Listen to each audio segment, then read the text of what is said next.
एकतर्फी प्रेमाचे अनेकदा धक्कादायक परिणाम पाहायला मिळालेले आहेत। असंच एक प्रकरण सोलापुरातून समोर आलंय, ज्यामध्ये एका 25 वर्षीय तरुणीनं आत्महत्या केली आहे। आश्चर्य म्हणजे या तरुणीनं आपल्या लग्नाच्याच दिवशी आत्महत्या केली आहे। परिसरातील 2 तरुणांनी या तरुणीचं लग्न मोडण्याचा प्रयत्न केला, शिवाय तिचे खासगी फोटो परिसरात लीक करू आणि होणाऱ्या नवऱ्याला पाठवू, बेअब्रू करू अशी धमकीही दिलेली आहे।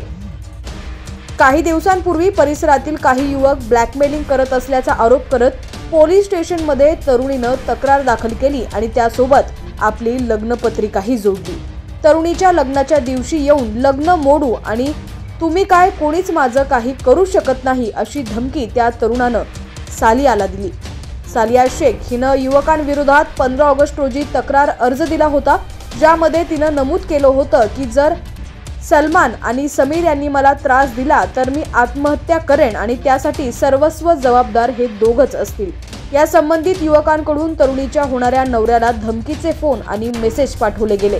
तरुणीचे अश्लील फोटो एडिट करून संबंधित युवकांनी होणाऱ्या नवऱ्याला पाठवल्याचा आरोप केला। अखेर लग्न मोडल्याच्या धास्तीनं तरुणीनं स्वतःला आपल्या लग्नाच्याच दिवशी संपवलेला आहे।